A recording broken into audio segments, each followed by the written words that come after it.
All right, got the kids back on Sunday. We, after a couple days off, had a real good week last week, practicing for Tuesday, Wednesday, Thursday. Gave them off Friday, Saturday. Got back in on Sunday, and we started a normal routine of a game week. Started introducing a lot of James Madison to them with them on Sunday. Had a school day yesterday, game prepped all day, and then we'll get back out there and have a normal Tuesday, Wednesday, Thursday before traveling to D.C. on Friday to play the game on Saturday. I think our guys are excited about playing this game. Worried about that from the standpoint of having an off week this early in the year, them losing routine, which concerned me. But I like our team's mentality as far as wanting to get back out there and wanting to practice and wanting to looking forward to get out there and playing another game. Just some notes on James Madison. They're a very sound football team. Mickey Matthews has done a heck of a job over there in his 13, 14 years that he's been over there. Just getting to know a lot more about the program that he's built. They do a good job recruiting. They do a good job coaching. They got the best facilities in FCS, which is going to attract a lot of talent. They're in a very talent-rich state of Virginia, and it shows. They have good players, and what they do offensively, defensively, special teams is it always comes back to the same thing. They're very fundamentally sound. Their technique is tremendous. They play with a tremendous amount of effort. They play smart football. Offensively, they don't turn the ball over very much. They try to control the game. Defensively, they're the sound of tacklers as I've seen in quite some time. They play with a tremendous amount of effort, and they don't schematically do anything that's risky. Special teams, they got kicker, punter, snapper back. You can tell they spend a lot of time with it, and everything they do is sound. So it's going to be a challenge for us coaches, and it's going to be a challenge for our players to get over there and get better on all three sides of the ball and try to make us better and doing it against a good quality football team. So with that said, we will take some questions here.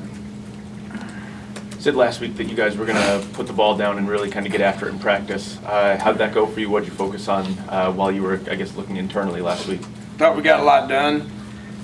Tuesday, Wednesday was a lot of football. Put them in 4 or 5 different situations and put the ball down and played. And the competition was high. Told them to compete with them within their position. Told them to compete within offense and defense. Was happy about how that happened. Thursday we did more individual work and then let our young guys compete. Which watching the young guys play 30-some snaps was fun to do. So overall I was happy with it. If I wasn't happy with it, we would have practiced on Friday. And we didn't, so I think we got a lot done. And after you scored 69 and you go for 3 days, what do you look at in particular in those practices, apart from just the going back and forth? Offensively, the things that we wanted to work on offensively was keeping our time. And I thought we executed well. We talked about this as far as the Marshall game, and thought we executed well. Thought we were good on third downs. The biggest thing was keeping our tempo the same, which the best way to keep your tempo is to put the ball down and play football, and had a bunch of snaps to do that, and then focus on not turning the ball over. There's three plays that were reckless that wasn't very happy about. Went backwards probably too many times. I think we went backwards 5 times, which that's too many for us. So that's been something that we've been working on. So if we can improve on those two things, then we became better offensively. Mickey Matthews said, watching your film, that you get an awful lot of yards after the catch, that you do a lot of the simple sweep type things and gain yards. Is that scheme then, or is that just yards after the catch? Is that individual effort? It's a combination. It's part of our offense. We want to put the ball on the perimeter. We're going to use sideline to sideline. If they start smothering the line of scrimmage, then we have the ability to go that way as well. So it's just all part of our offensive scheme. And then the better our players are, the more they will get the ball downfield. So I'd say it's a combination of both. It's something we focus on. having guys that can, like Sean, who ran the ball well 65 yards after contact, and obviously Tavon and Stedman that can make the first guy miss. It makes the offense better. Better players make the offense better.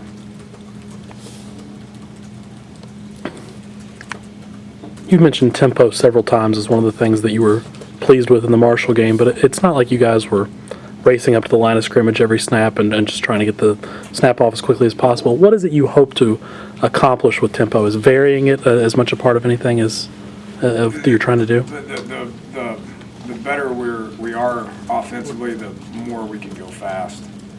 So we have the ability to get up and line it fast if we want to. I mean, you can watch that. I mean, there's the 3 snaps that Tavon scored, or the one drive that was 3 plays that Tavon touched it all 3 times.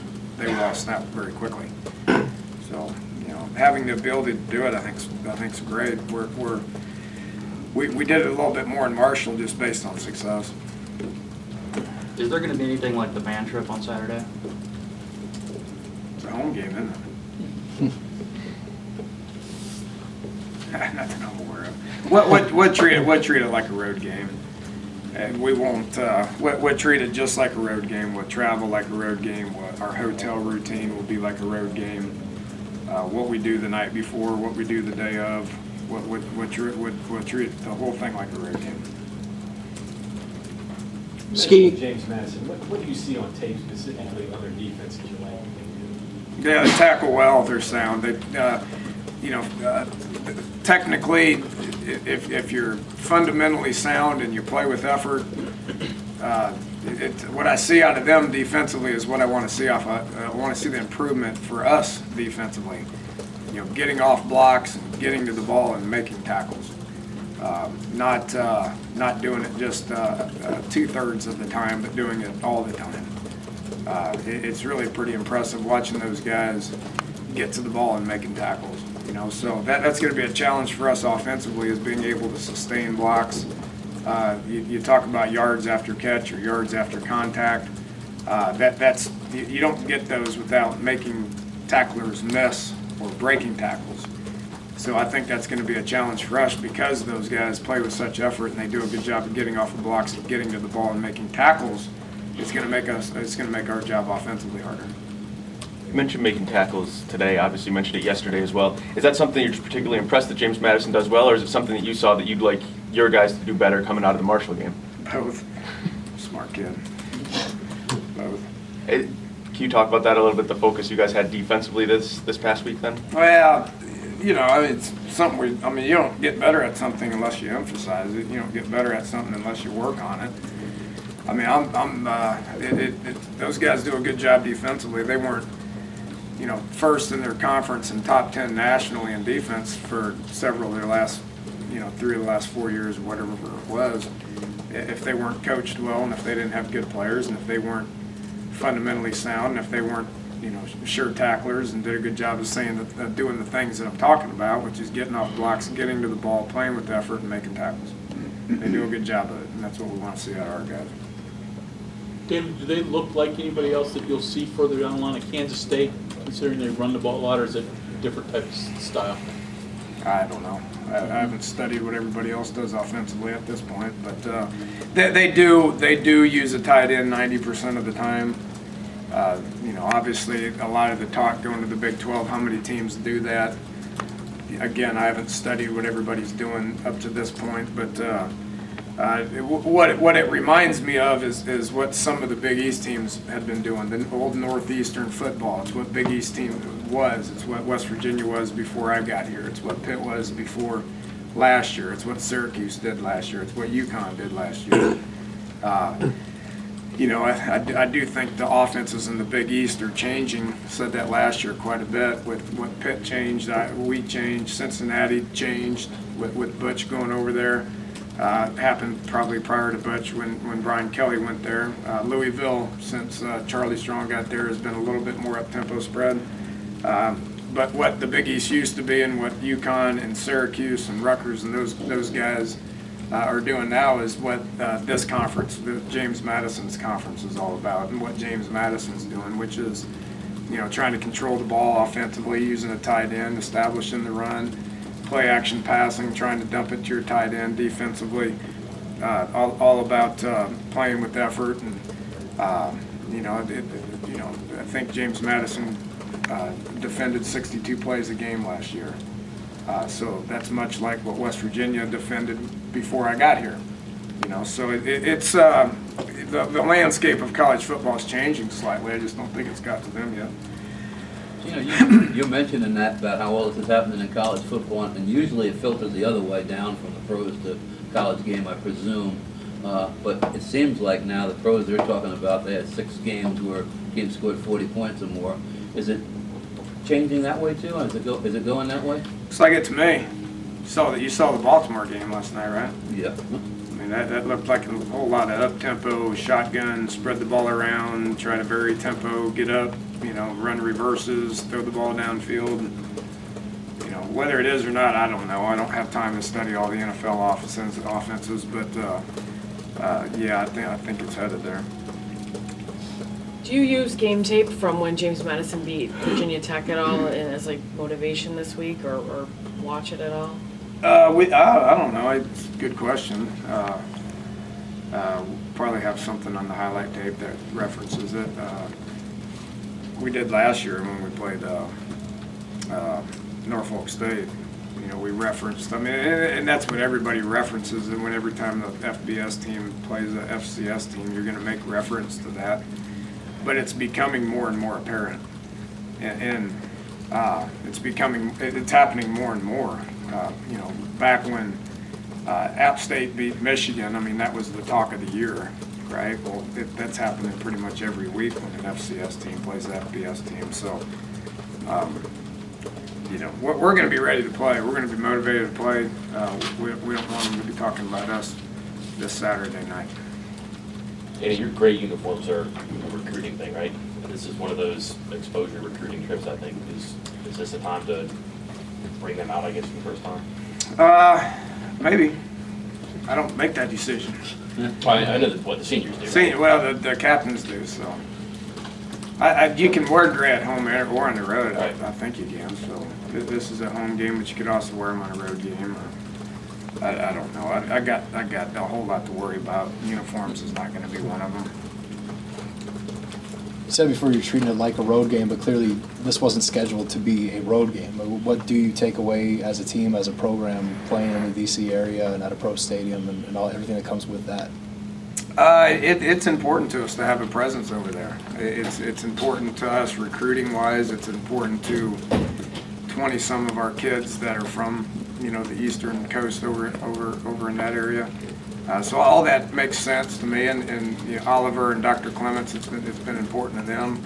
I think once we switched conferences and we play a lot of our road games in the Midwest and the Southwest, that it became more important to play a game on the East Coast, because in the Big East you usually played over there 3 times a year. So from a family standpoint, from a recruiting standpoint, it's important to us to have a presence over there, and we'll take advantage of it. I think our guys like playing in the pro stadiums. I wouldn't like to have my home stadium be a pro stadium, but our guys liked doing it probably 6 or 8 times over the course of my career. Twice last year, actually 3 times, now twice last year. They got kind of juiced up for that, so I think that's probably a pretty good thing. I think next year we're playing in the Ravens Stadium, so they get excited about that. Families do, friends do, recruits do, and our players do. Have you had a chance to study them much offensively, and what do you think of what they do offensively? Yeah, made reference to it earlier. They try to establish the run. Their quarterback's a dual threat guy. They'll run him some, they'll throw him some. He'll take off and run some on broken plays, or when the pass protection breaks down. The running back's a great player. It's probably their best player offensively. Their tight end's very important to them. They got some guys up front that look the part, play pretty good. They're going to try to establish the run. They're going to probably try to get the ball to the tight end, and then if you put too many people up there, they're going to try to win some one-on-one matchups outside. Coach Matthews said yesterday that Scott was still hurt from their last game. How much does that impact them if he's not able to go? He's a good player. It'd be like us not having one of our best players. So, yeah, but there's nothing we can do to worry about that. I don't, when we talk about us from an injury standpoint, we don't worry about that too much. We line up and play, so I'm not going to worry about whether their guys are hurt or not. He's a good player. He's a great player on tape. We're going to anticipate him playing. If he's questionable, then we're going to anticipate him playing. You mentioned Braun after the game, how well he had performed. You had a chance to study it now. Did he do that? And also Spain in that game, how did he perform? Good. I was happy with all of them up there, up front. We were targeted right. We got to our guy, and we sustained blocks.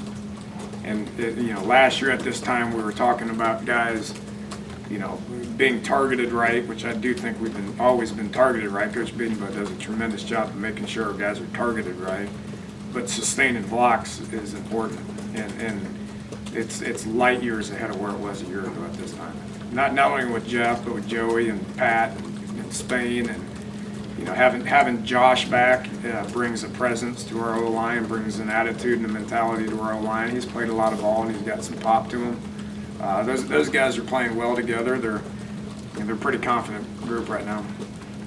Take away Gino's touchdown. He just hands it to Bowie last week, 2 weeks ago, I guess. He still gets 7 carries, 36, 37 yards. Gino? Yeah. What does that accomplish for you guys on offense? At least not even that day, just going forward too.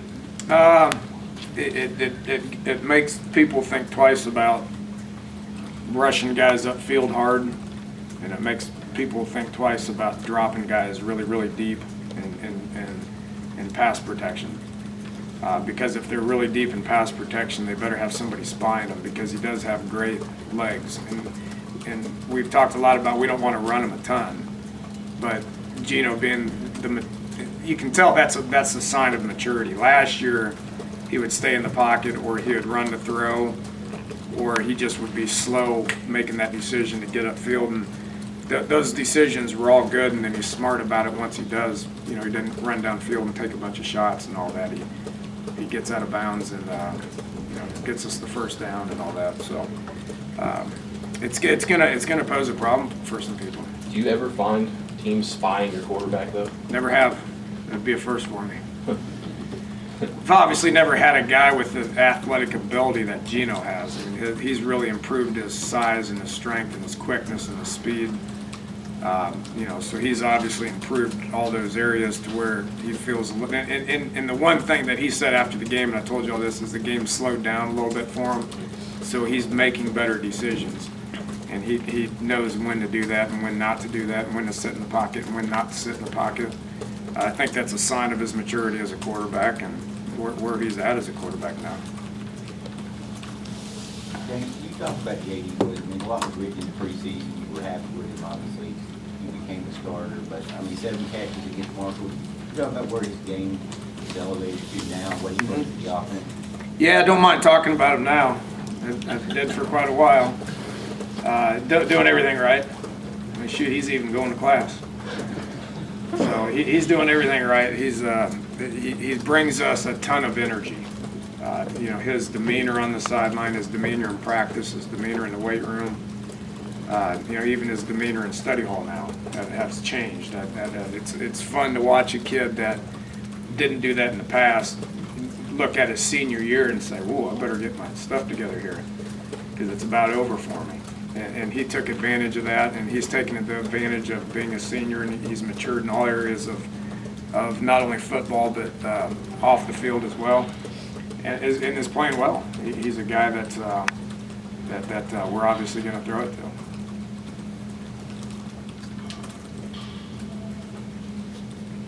Is Ryan Clark a guy you expect to give the ball to at all at any point here? Maybe. Never know. I mean, running backs take a beating. Started the year with 5, Ryan being 6 last year, and we got down to where we're at 2 and 3. So that's a position that's tough physically. It's very demanding. Really happy with Sean, really happy with Bowie. But Ryan's probably the next guy right now.